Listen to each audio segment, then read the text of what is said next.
Hi dear student, Napoleon ने कहा था we rule men with words. आज हम अपने प्लेलिस्ट में इस नाम से we rule men with words Napoleon के इस और भी कई जो फिलोसोफर हैं, जो हिस्टोरियन है, उन्होंने इंग्लिश वोकेबलरी की अहमियत पे बहुत ज़ोर दिया है।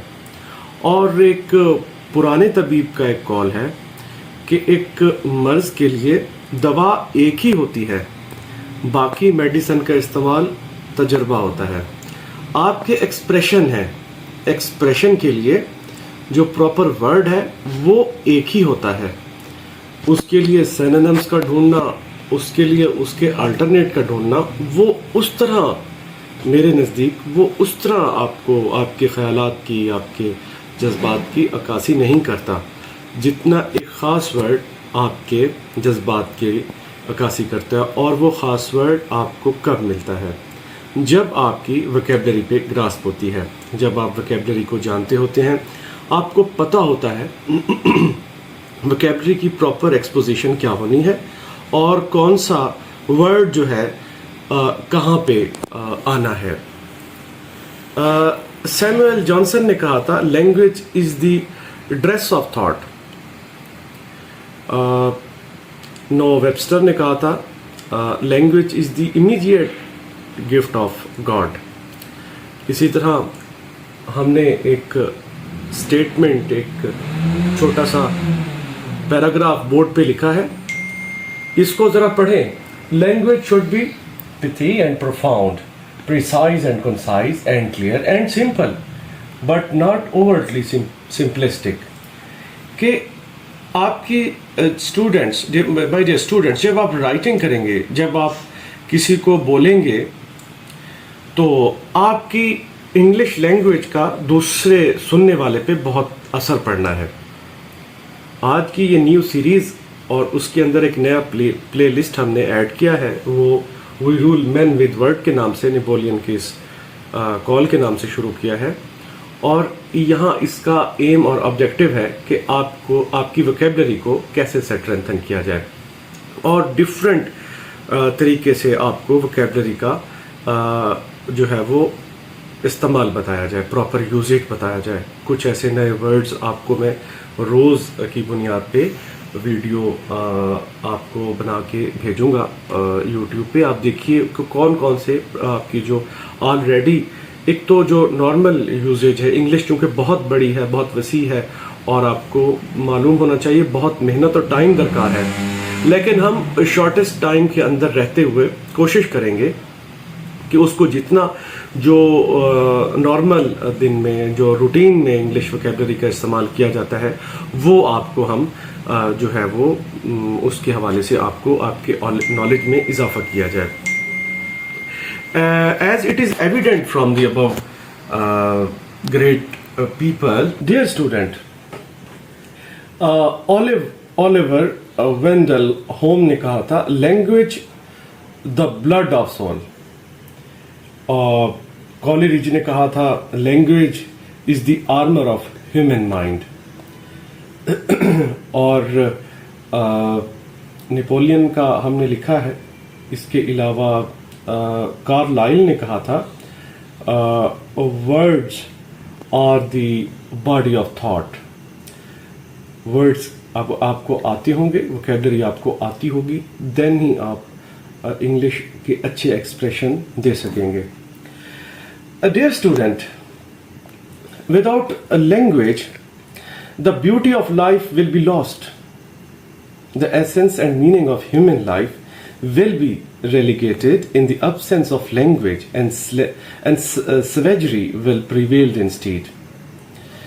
We think with words.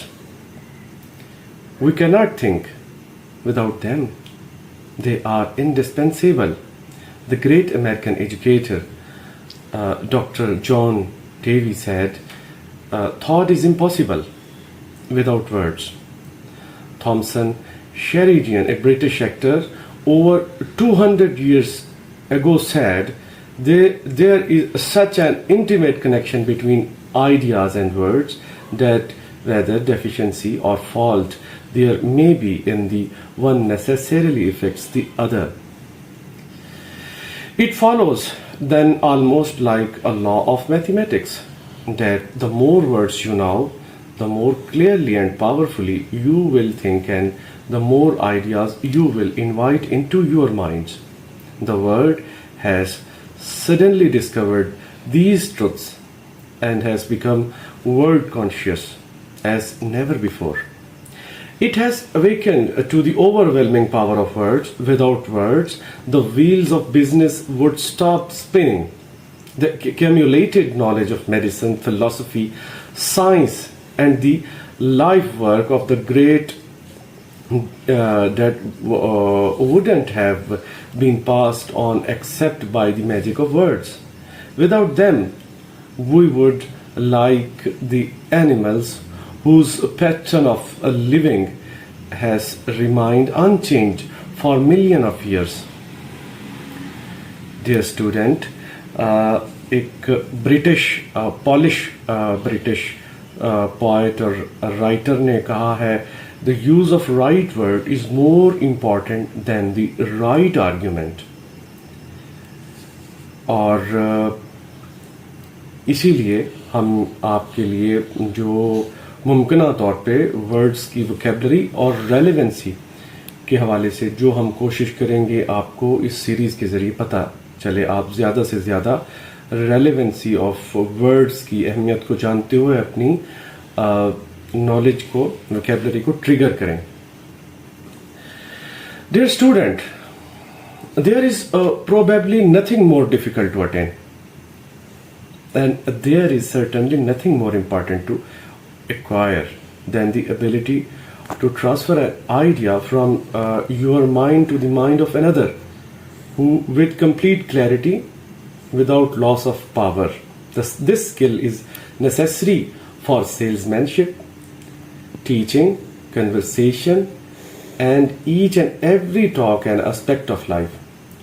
Dear student, you may have $1 million idea. It will be worthless to you if you cannot convince others of its value in words. The right words and the power of words are the only instrument you have to accomplish this. There are no other means. Dear student, there is a price tag to everything. The very interesting thing I'm going to tell you. Even a vocabulary is not given to us for free. It must be bought with time and work, but with so little work and so infinite little time, when we compare small efforts with those of masters, it sums far less. Thomas Edison, for instance, got stuck at one job for 5 consecutive days, and he went on experimenting without any proper sleep and diversion for 48 hours. Victor Hugo locked his claws in his chest to finish his novel, Daughter Dom de Pablo.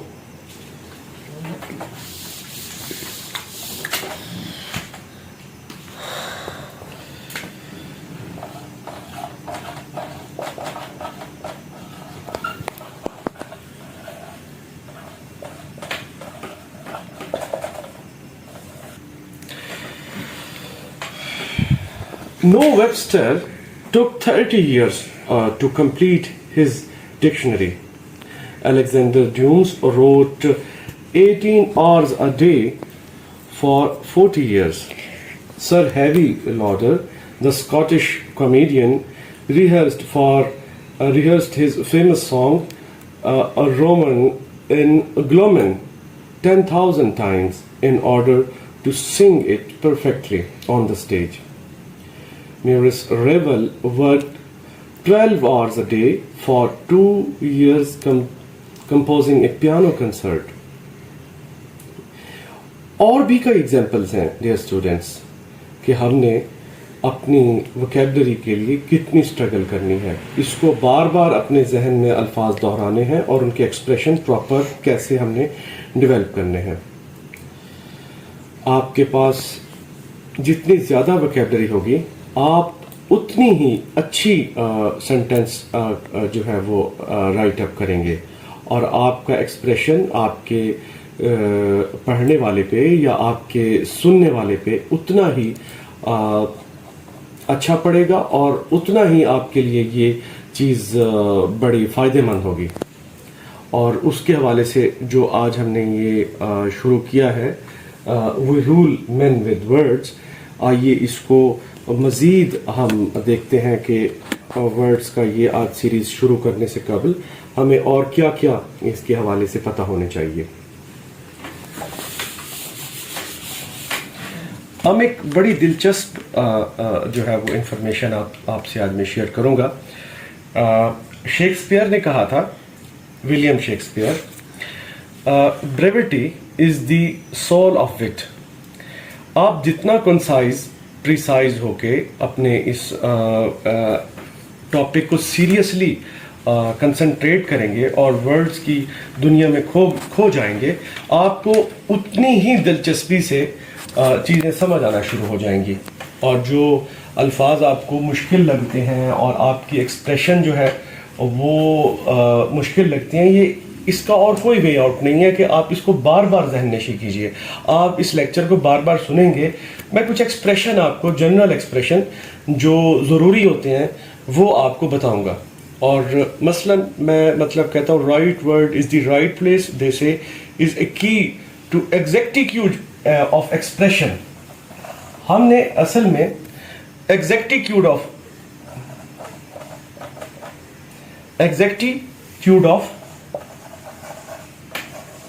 Expression, ये भी जरूरी है। और इसके साथ proper word जो use होंगे वो कौन कौन से हैं। मसलन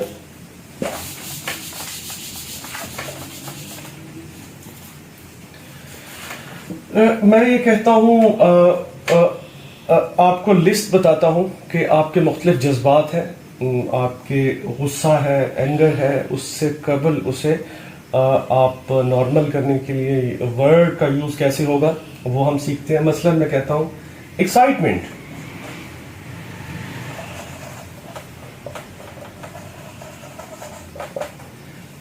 डियर स्टूडेंट, एक्साइटमेंट यहां जो मैंने यूज करना है वो हेलो ब्लो। चले आज आपको वोकैबुलरी की हेलो ब्लो, इट्स का मतलब है कि एजिटेशन, आपको बहुत एक्साइटमेंट नेगेटिव सेंस में हम यूज करेंगे, नेगेटिव हेलो ब्लू के सेंस में यूज करेंगे। इसका मतलब होता है डिस्टरबेंस। आपको डिस्टरबेंस है, आपको एक्साइटमेंट नेगेटिव सेंस में है तो आप उसे अले करेंगे। मैं 2 मार्कर यूज कर लेता हूं ताकि आपको चीजें अंडरस्टैंड करने में सहूलत रहे। मैं यहाँ पे डियर स्टूडेंट, हलू ब्लू का मानी आपको बता दिए। एक वर्ड आपके ऐड कर दिया आपकी नॉलेज में। मैं यहाँ पे इसको अले क्या है? अले क्या है? उसे काम डाउन करना, उसे कम करना, उसे रिड्यूस करना, उसे कम से कम करना। जो एक्साइटमेंट आपको नेगेटिवली हुई होगी उसे रिड्यूस करने के लिए जो प्रॉपर एक्सप्रेशन है, ये याद रख लें। एक्साइटमेंट के साथ जब भी प्रॉपर उसे रिड्यूस करने के लिए, नेगेटिवली हेलो ब्लू को रिड्यूस करने के लिए आप वर्ड अले यूज करेंगे। इसी तरह एक और वर्ड है, मतलब मैं कहता हूं एक्साइटमेंट के अलावा ट्यूमेल्ट है।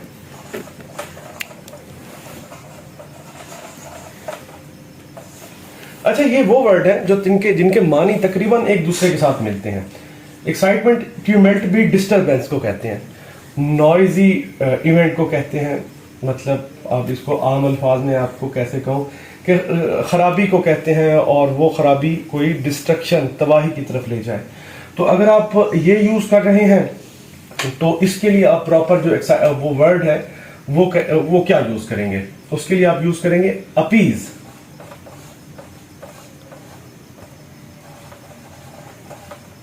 अपीज ए ट्यूमेल्ट।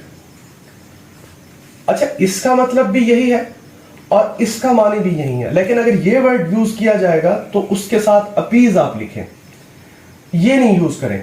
अच्छा, एक और वर्ड है, वो है एजिटेशन। नॉर्मल यूज होता है। एजिटेशन भी वही चीज है कि घबराहट है, तजब्जुब है, इज़्म हलाल है, आपको घबराहट हो रही है, लड़ाई झगड़े की तरफ की कैफियत है। तो इसको आप कैसे मतलब वो करेंगे? इसको कहेंगे काम। इसके लिए जो प्रॉपर वर्ड है वो काम है। इसी तरह फीलिंग्स है, मसलन कोई भी फीलिंग है लेकिन नेगेटिव सेंस में। फीलिंग हैप्पी वाली भी होती है, हैप्पीनेस वाली फीलिंग, लेकिन यहाँ पे आपको बोरिंग फीलिंग को हम अगर ठीक करने के लिए कोई सेंटेंस में इसको लिखेंगे तो हम कहेंगे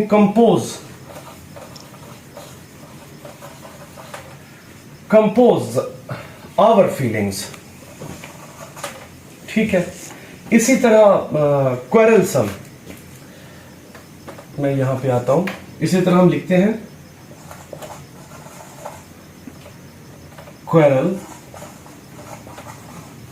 क्वेरलसम। डियर स्टूडेंट, आप जानते होंगे ये लड़ाई झगड़े को हम क्वेरलसम कहते हैं। तो क्वेरलसम के लिए आप क्या वर्ड यूज करेंगे? पैसिफाई द क्वेरलसम, के झगड़े को कम कीजिए, पैसिफाई कीजिए, रिड्यूस कीजिए। और एक और वर्ड है बॉइस्ट्रस। बॉइस्ट्रस भी कहते हैं और इसको clamorous.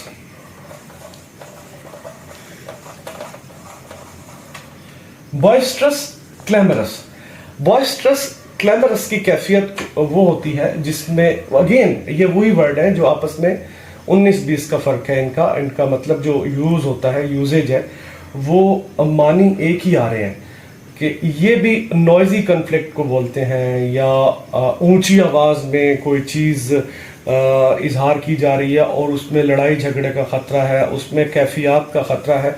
Boisterous, clamorous mean to से a conversation with loud speakings in negative context।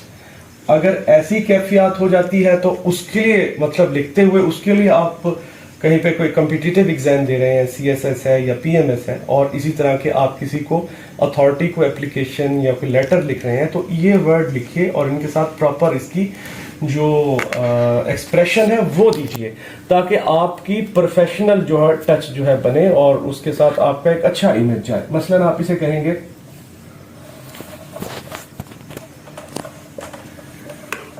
Quite the boisterous और क्लैमरस। इसी तरह मैं टाइम को देखते हुए जरा इसको तेज कर देता हूं। अगर ग्रीफ है, ग्रीफ या डिस्ट्रेस है, ग्रीफ दुख को कहते हैं, डिस्ट्रेस बेचैनी को कहते हैं। अगर ये वर्ड आपने यूज करना है तो उसको आप लिखेंगे सूथ द डिस्ट्रेस और ग्रीफ। ये कुछ वर्ड थे डियर स्टूडेंट, ये मैंने आपको जो मोस्टली यूज होते हैं कोशिश कर रहा हूं कि सारी वो लिस्ट दूं। एक्साइटमेंट अगर आपने नेगेटिव कॉन्टेक्स्ट में यूज किया है तो उसके लिए प्रॉपर वर्ड होगा अले। ट्यूमेल्ट के लिए, ट्यूमेल्ट भी झगड़े की कैफियत को बेचैनी को कहते हैं, appease a tumult, calm the agitation, compose our feeling, pacify the quarrelsome, quiet the boisterous, clamorous, soothe। Dear student, हमने मुख्तलिफ आपको वर्ड की जो लिस्ट दी है, मैं कोशिश कर रहा हूँ कि लिस्ट सारी कंप्रीहेंसिव हो, सारा कुछ उसमें आ जाए, ताकि आपको वो मुमकिन तौर पे, अब ये वर्ड जो है जैसे बॉइस्टरस या क्लैमरस बहुत कम यूज़ होते हैं, या वो लोग यूज़ करते हैं जिन्होंने कोई ख़ास तैयारी करनी है कम्पिटिटिव एग्ज़ाम की।